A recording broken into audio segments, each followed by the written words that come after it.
Half a day and hello there. Welcome to our very first episode of Mean Green Pack, where we talk Green Bay Packer football. I am your host, John, and what better time to start this than at week 8 of a already unpredictable NFL season. Now, I got this idea from my wife, who is also a Green Bay Packer fan. She suggested that since I love talking football, I love watching football, talking about it all the time, and since I love watching other creators like Tom Grossi and Scooter McGruger making their content, she suggested that I do the same. Although I think she suggested it so I can stop talking about football, and also I think she's wanting me to stop bugging her about anime. Anime chicken butts. Chicken butts indeed. Anyway, like I said, I'm here to talk about Green Bay Packers, the status of the team, injuries, and the upcoming games. If you don't like it, feel free to keep on scrolling. If you do like it, keep watching. Thanks for staying.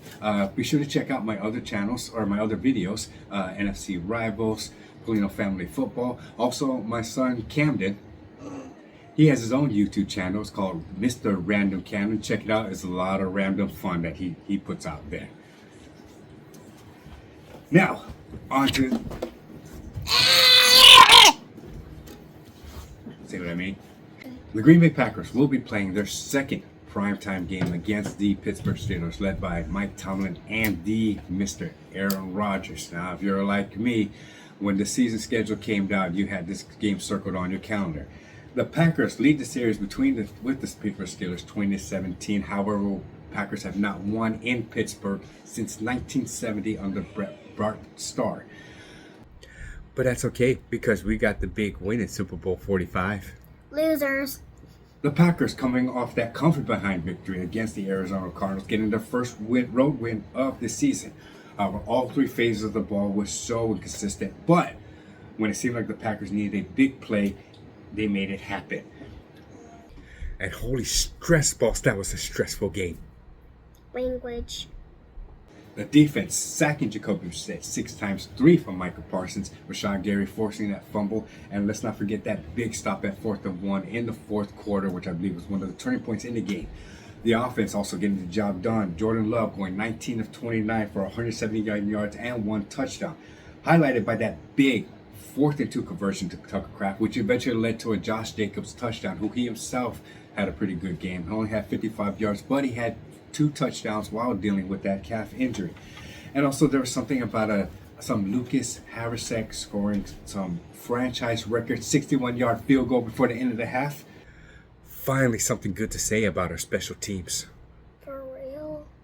I do have some concerns though from that game. Where is the explosiveness that we had at the beginning of the season?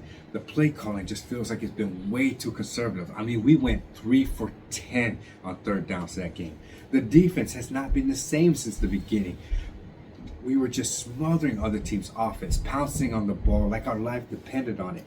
Instead, we allowed the Cardinals to convert on a 3rd and 23 and then a 3rd and 14. And in the blown coverage, we let Trey McBride score 2 straight touchdowns on us. Penalties are killing us. We had 10 penalties for 94 yards, multiple personal fouls, offensive offsides on both sides of the ball, which we've got to clean up because, as we know, quarterbacks like Aaron Rodgers, who we've watched do this for many, many years, love to take advantage of those offside penalties. I know we have a lot of injuries, but so does the rest of the league. We're at the halfway point of the year. If we want to be competitive in the playoffs, we need to clean this up. Stop getting hurt. What she said. That brings us to our injury report. Dontavian Wicks and Lucas Van Ness didn't practice this week, so they will not be playing this weekend. However, Anthony Brown, Aaron Banks, and Brandon Jimenez have been upgraded, so they'll be playing. They'll be ready for us this Sunday. Christian Watson and Devontae Wyatt are still listed as questionable, but I highly doubt we'll be seeing them this weekend. On the Steelers side, big name center Zach Frazier, he's not going to be playing this weekend because he's dealing with a calf injury. ESPN Analytics has Green Bay winning 54% over Steelers 45%, but we shall see. The way the season's been going, anything can happen. I mean, I know the Steelers, they allowed 470 yards total yards against the Bengals, 328 passing, 142 rushing, but it still was a pretty close game. Their defense is ranked 28th and their offense is 24th. However, our offense is ranked 14th and our defense is ranked 6th. So I'm expecting our offense to be very explosive. This is our chance to show what we can really do on offense, and I expect our defense to be very dominant. However, with the way the Packers games have been lately, I feel like I still need to go to the pharmacy and get something for my heart, because I feel like this is still going to be very stressful. It's gonna be stressful. That's not helping. I wasn't trying to. Also, another fun fact.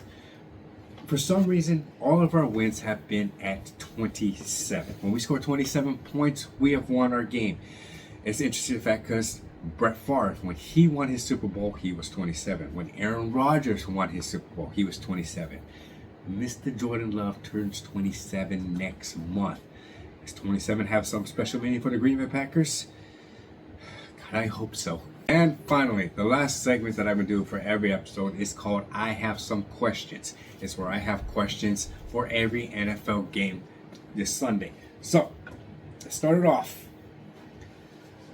Vikings-Chargers. They played this past Thursday, but Vikings. Are you guys ready for J.J. McCarthy to come back? Dolphins-Falcons. How many interceptions would Tua turn the ball over?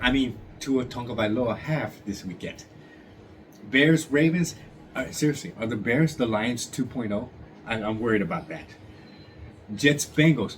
Will the Jets get to the first? I can't even say it with a straight face. Bills Panthers. Can the Panthers stay above 500, or will the Bills defense actually get off the team bus and play? 49ers Texans. Can someone please bubble wrap the 49ers? I just feel so bad for them. Browns Patriots. Will the Patriots defense add to Dylan Gabriel's sack count? Or will they give him his first interception? Or both? Titans Colts. Is it just me, or is Indiana Jones and the Indianapolis Colts the biggest surprise of the season? Broncos Cowboys. When the Giants let the Broncos score 33 points on them in the fourth quarter, did that not seem like a Cowboy thing to do? And Packers Steelers. Will this game age me by 10 years and make me look as old as I really am? Which, by the way, I'm 41. And He's last, old. Brood. Anyway, That was my objective. you're fired. And last but not least, Commanders Chiefs. It's not about how many points the Chiefs will score, but rather how many penalties the Chiefs won't get. And that's a lot. Chiefs fan. Anyway, that is it. I'm glad you stayed and watched. If you like it, hit the like button. Subscribe if you want to see more. Like again, check out my son's page, Mr. Random Camden. As you see, there's a lot of randomness. Thank you. And enjoy this week's football. What was that? Peace.